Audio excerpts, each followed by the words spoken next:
Oh yeah. Yeah. Oh yeah. Oh yeah. Yeah. Oh yeah. Oh yeah. Yeah. Oh yeah. Oh yeah. Hello, and welcome to Real Person Reviews. My name is Sam, and I'm a real person. And today I want to talk to you about Super Mario 64 DS for the Nintendo DS. And for some stuff up front here, depending on when this goes up, I'm planning to make this the 150th video in the Real Person Reviews playlist here, because I wanted to kind of reflect some of that, from the 50th episode, reflect that, because that was actually my review of Super Mario 64. If I remember correctly, I believe I do. I hope I do. If you want to check that out, that would probably be a good idea, because I'm not actually going to redo, all the little bits of the basics and everything about Super Mario 64 itself. I'm going to mostly be talking about this version, the changes and differences and whatnot, and focus more on that rather than the base game. I'm also going to be, I'm going to be encouraging you here right now to check out the written review that's going to be linked in the description. You could check it out before, after, or instead of this this video review, but it's probably going to have more information, as I'm probably going to end up glossing over a few things. There's a lot of little things to mention, and there's probably more than I even mentioned in there, but I might miss a few things that might be key enough that you'd want to see them in the written one. So just be aware, man. Alright, and also there's a parade thing going on, and I don't know if you can hear that in the background, but I'm not going to pretend. I'm not going to pretend like it's not there. You might hear it. So in case you can hear that over me talking and the background music of the game and whatnot, that's what you're hearing. Sorry about that, but it's when I had time to record it, and, whatever. Also, one last thing is that I played this on the 3DS, even though it is a DS game. And so I used the circle pad to control it, even though obviously it doesn't really have circle pad support. It just kind of simulates the putting in the directions, on the D-pad. But I did mostly use that to play. I didn't play much with the D-pad, a little bit, and I didn't really play it with the stylus controls in the game either. So I can't speak about those too much, and I can't really say anything about the multiplayer because I had no one to play with. So those are all out, but the rest of it I did. So let's hopefully just get to this fucking thing already, because I'm rambling forever. So the thing is, Super Mario 64 DS is a remake of Super Mario 64 for the Nintendo DS.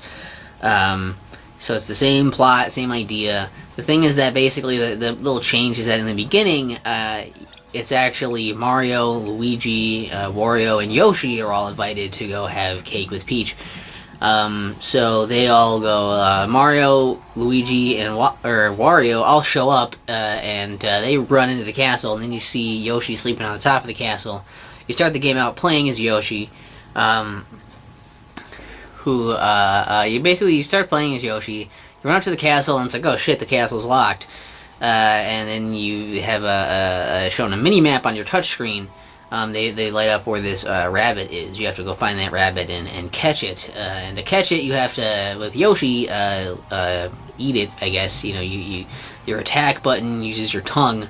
And so you eat the rabbit like that, and then once you're able to run, you're chasing it around this hedge maze, so once you actually are able to get it in your mouth and spit it out, it gives you the key to the castle. You go inside. Then you start playing pretty much as normal, except that you're Yoshi. So Yoshi's controls are not too crazily different, but Yoshi can't wall jump. He does have a little flutter. If you hold the jump button, you'll flutter through the air for a little bit, like the classic Yoshi flutter jump. And Yoshi can't break those breakable bricks that are in some of those levels. You can't break them as Yoshi. Your attack is eating things. And you also start to notice that the controls are a little different here, where basically, you can still do, the ground pound. I'm pretty sure you can still do the triple jump, I think, and, a backflip. But, the controls you notice are that, because this game is designed with, the idea that you're either going to be using the stylus to try and do things, or more likely the D-pad, I didn't want you to just start running automatically after when you hit a direction, because it would be tough with not as much control as, say, like an analog stick. So what it does is by default you're walking, and then to run you hold Y. To jump you hit B, and to attack you hit A. So those are the controls for that. To the camera, I think X controls the camera a little bit of like how far it's zoomed in. And then you can turn it with the arrows on the touchscreen, left and right. You can also hit L and have it center behind you. So those are the basic controls of the game, essentially, for this version, the changes there. And also you notice right away there are some changes to levels. For instance, in the first level, Bob-omb Battlefield, you'll have to go, and the first star is fighting, the King Bob-omb at the top of the mountain. But because you're playing as Yoshi, you can't pick him up and throw him, because Yoshi just doesn't do that with his attack. He sticks his tongue out. So instead, he actually summons down Bob-ombs, and you have to eat those. And you can hit the crouch button I think it's R, to turn them into eggs, and then throw the eggs at them by hitting R again. Or you can just eat them and then spit them back out with the same attack button. Oh yeah, another technique to bring up here real quick, just to try and get all the controls out of the way, is that if you hold down the run button, you will start running in place if you're not moving, and then you will actually, if you hold it for a few seconds and then push a direction, you'll start running really fast right away. So that's kind of a new thing. You play some of this, and you notice that there's some levels that have been altered, and there's some changes. Most levels have changes where there are more coins. There's ways to get more coins in them, probably to make the 100 coin stars easier. And they've added in some sections in certain places, for example, like in Womp's Fortress is a pretty noticeable one, where there's this whole section where you hit that switch and there's like that blue coin switch. If you keep going down that way, there's actually a little area after that you can go to now. It's totally new. That just wasn't there before at all. And there are... I think they have switched up some of the stars as well. They've changed some of the stars so that you do different things to get them, kind of to work with this game's mechanics. And there are some stars they've tried to incorporate now. There are two new types of stars they've really incorporated. One of them are the switch stars, which basically they have a switch somewhere on the level, you touch it, and then you'll see the star show up in this other part of the level. And you have to get there before the star disappears in order to collect it, otherwise you have to go back and hit it again. They actually have added those to multiple levels, and even added one of those stars to every Bowser level, in addition to the red coin stars.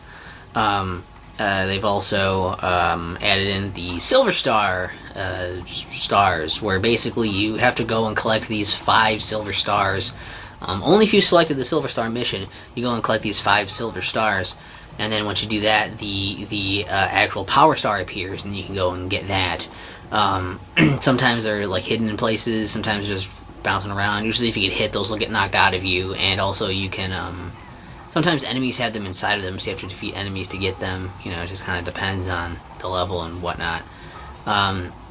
They've added in some new levels entirely also, where, most of them are actually little, challenging levels where you have to go, and at the end of them you'll fight a boss to unlock, you basically beat a boss, you'll get a key, you bring that key over to this room where they have these locked doors, and it's in the lobby now, in that room where you used to go where the secret slide is. Well, in that room you still have the 2 things in there, and the secret slide's still in there, but now there are a number of doors in there. And there's a Mario door, a Luigi door, and a Wario door. So if you have their key, you can go and unlock the door, and then play as that character as your main character.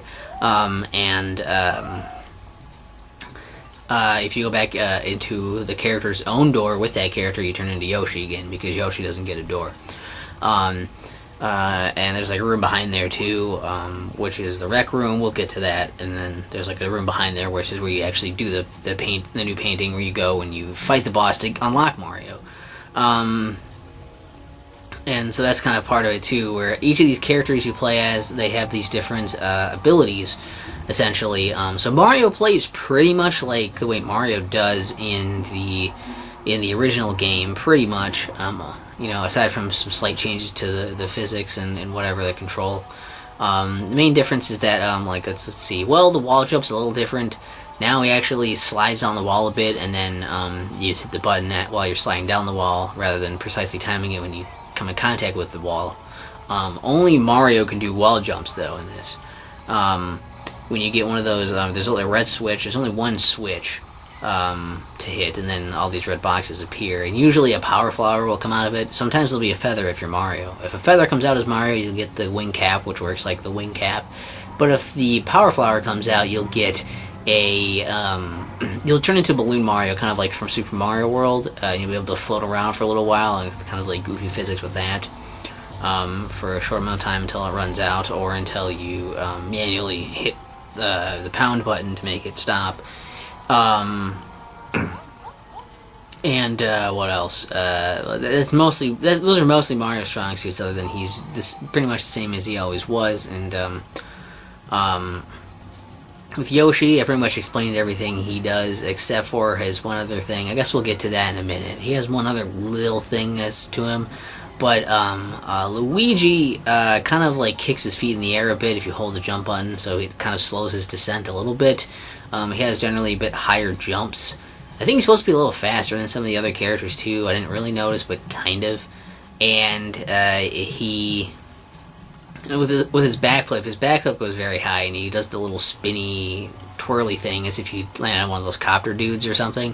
He does that swirly like descent when he does his backflip. His other thing is that when he gets the power flower, he has basically the powers of the vanish cap. And then with Wario, he is very slow. He doesn't jump very high. He's pretty heavy. He hits things pretty hard. In fact, Wario is the only one that can destroy the black bricks in the levels, whereas like he can destroy normal bricks too, but only the bros and Wario can destroy normal bricks. Yoshi can't destroy any, like I said.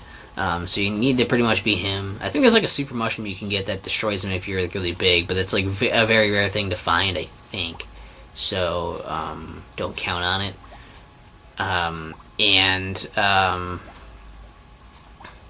I only know of like 2 places where those even exist. Where you just turn super huge for a little bit of time and can destroy some things. Kind of like a la New Super Mario Bros. That kind of idea where you're just like, oh, you're gigantic. Although I think this may have come before that, maybe. But anyways, with Wario, when you get the Vanish Cap, you get, not the Vanish Cap, when you get the Power Flower, you get the abilities of the Metal Cap, essentially. So those are kind of split up between the different characters. The one other thing with Yoshi is kind of tied into this cap system. You see, when you start as Yoshi, you can basically choose to start off with any of the unlocked characters' caps. Once you unlock a character, those caps start showing up on all these levels. A few of them show up before you have them unlocked if you need them, but eventually it's only until you have all of the characters unlocked that their caps will show up. And these character caps in the levels basically have it so that if you're a different character, you'll pick up that character's cap, you'll become that character until you get damaged by an enemy, and then you'll lose the cap. And then it'll respawn somewhere else. That's pretty much the mechanics. You can temporarily be a different character if you don't get hurt. And if you start as Yoshi, you can pick any of the other characters' caps to start as when you're starting a level. That's their little perk for being Yoshi. And I think that's pretty much, other than a few other things. Obviously, it's got a little bit of redone visuals to take advantage of what the DS is capable of. The things look a little different. They still look pretty similar, but they look a little different. Some of the art has been changed to look more in line with what you expect Mario art to be at that point. And also, the coins are 3D. That's another big one, I think. The coins are 3D now, instead of just being 2D sprites. But it sounds like most of the music's all, like, I think all the music actually is the same and most of the sounds are. They've changed maybe a few of the sounds. Obviously, some of the characters weren't in Super Mario 64, so their sounds are not going to be the same because they weren't there, but you get the idea. And the other thing is the rec room, which I said I was going to get back to, and hey, here we are, we're back to it. The rec room is in that room near the back there, past all the character doors, and this is where you go to play mini games. You can select it from the main menu too, but you go to play mini games. You unlock mini games. Each character has one just by unlocking that character, so that's already starting with 4 mini games. One for each character, and they're split up into each character's own mini games because. Which they kind of try to do certain types under certain characters, kind of, I suppose. To get them, basically, once you have the rec room, you go in there and find this out. Then all of a sudden, the characters, like these rabbits, start appearing all over the castle, and you go out and you have to find and catch those rabbits as the different characters to unlock their mini games. And there are 8 rabbits for each character to get, making a total of 9 mini games for each character, 36 mini games in total for you to get. And once you get all of those. You can play them, and it's some of them will save your high scores or just keep where you were in your progress, where you left off, for some of the longer ones. Some of them are puzzle oriented, some of them are more action oriented, some of them are more like tabletop, kind of card game, casino, simulation type stuff, and some of them are just kind of more little random, like almost randomized, gimmicky kind of games. All of them are using the touch controls. They use the stylus, so they're mostly made for that, to get you using that as this, I believe, was either a very early one, if not actually a launch title for the DS. So that was kind of the trying to bridge the gap there, I suppose. And I like a lot of stuff about this game. Honestly, I do. I enjoyed. I enjoyed having, new stars, new levels. This is the idea that there's going to be like Super Mario 64, but more was exciting. And so I really liked, especially the silver star coins, the silver star stars, and the Switch stars were really cool. Because they were an addition, like, they weren't just a random, this is a different star for this thing, which they did for a few of them, but it was actually no, this is a kind of star. Like, there's the 100 coin star, there's the red coin star, and now a lot of these stages will have Switch stars and or silver star stars, and that was cool because then again, it felt like more of a mechanic, a thing they worked into there, rather than just like a gimmicky, let's just make a star redo this weird thing for this now, just to add in more stars, or make it so they're only available at certain levels or something. It was a really cool touch, and I really liked that design, which it was cool. And I like that coins are 3D, easier to collect a coin when it's in 3D. You would be surprised how hard it is to accurately touch a coin when it's a 2D sprite sometimes, and you're running around in 3D space. The visuals I actually ended up liking, maybe not as much as the original, but I appreciate what they did, and I like that it's still, even though it's updated, it's not like an HD thing where they kind of just rested on the idea of we'll just make it HD and make it pretty much the same thing or something like that, because they really couldn't for the DS.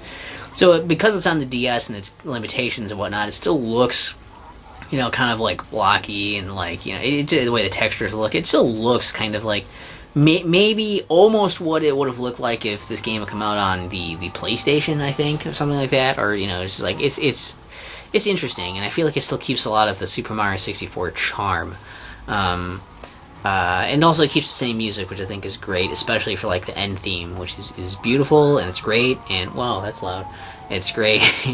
Great timing on that. I don't know, I was really happy with a lot of the choices there.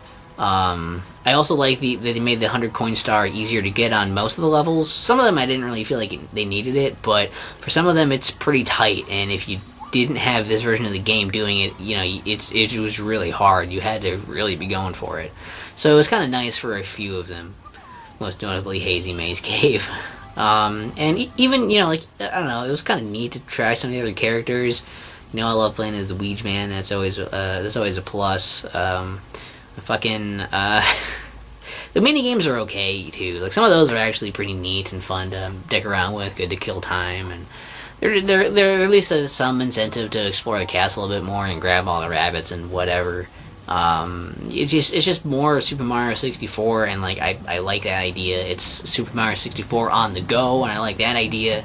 So there are plenty of things here where I think that like they added a little bit to this game, and they, you know, they must have done something pretty well with some of that too. Just like it's Super Mario 64, I guess I'm gonna like it, but the fact that I didn't feel like it was just Super Mario 64 on the go, just that.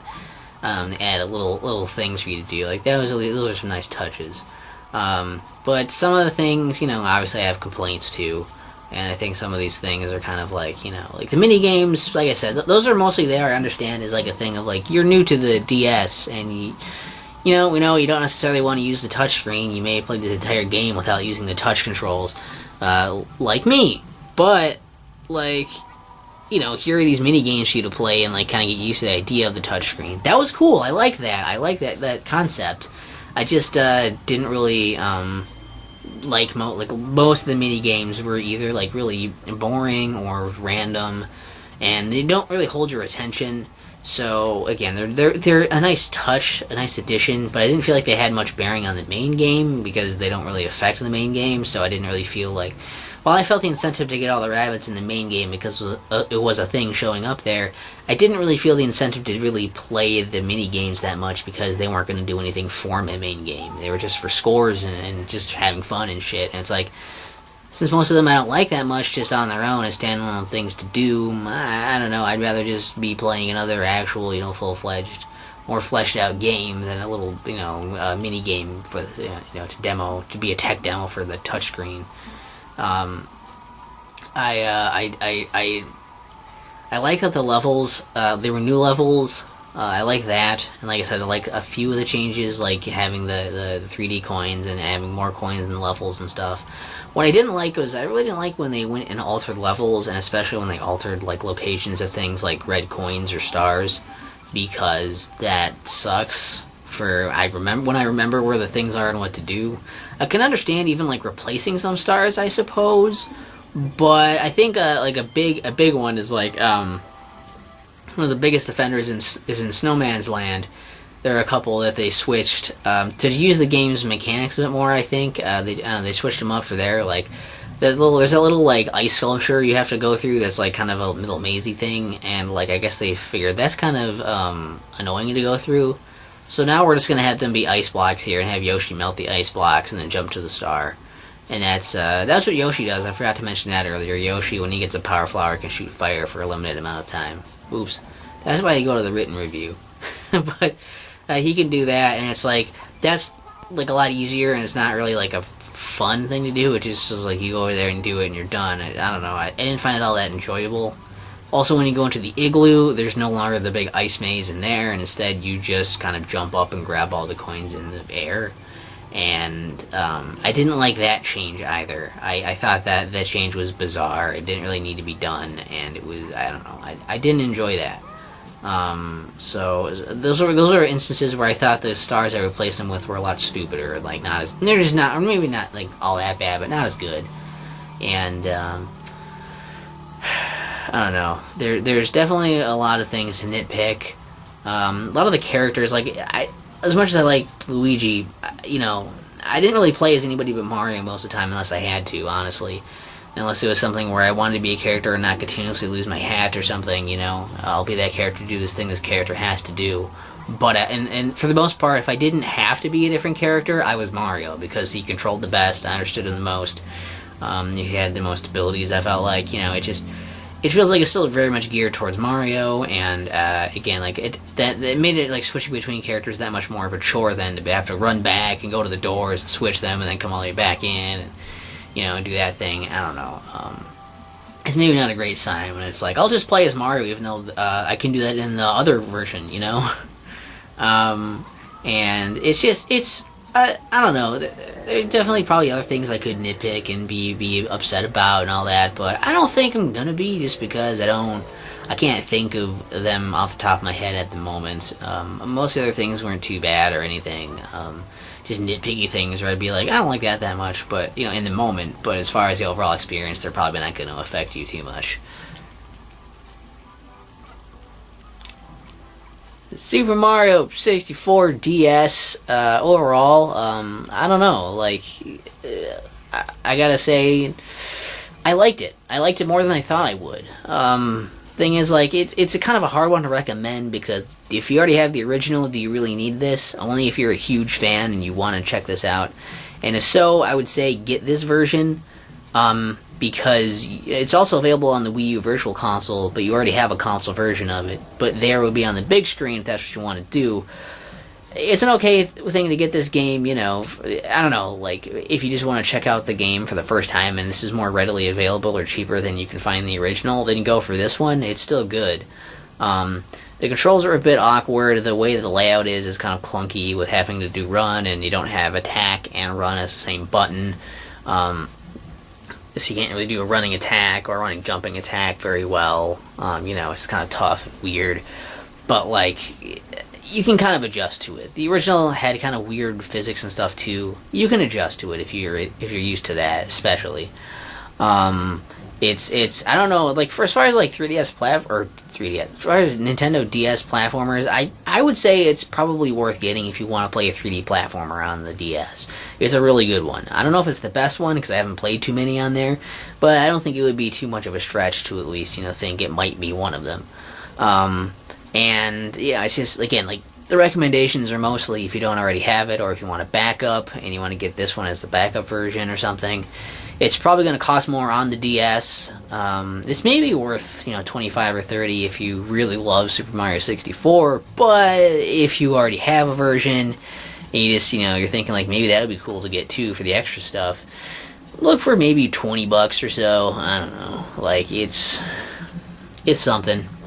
And it's, I don't know, it's good, and I think, like, ultimately I like it, and that surprises me because I shouldn't, because I should be a nitpicky fucker who's like, you know, oh man, it does all these things that are different, and I'm always angry about remakes all the time when they're lazy and everything, and this is pretty good for that kind of idea too. And I don't know, it's, you know, Super Mario 64 on the go is a cool concept, you know, until they put it on the Switch or something. This is a pretty good idea, a pretty good way to do this. This tiny fucking thing, look how small this is. You know what game this is if you didn't read the title from way over there.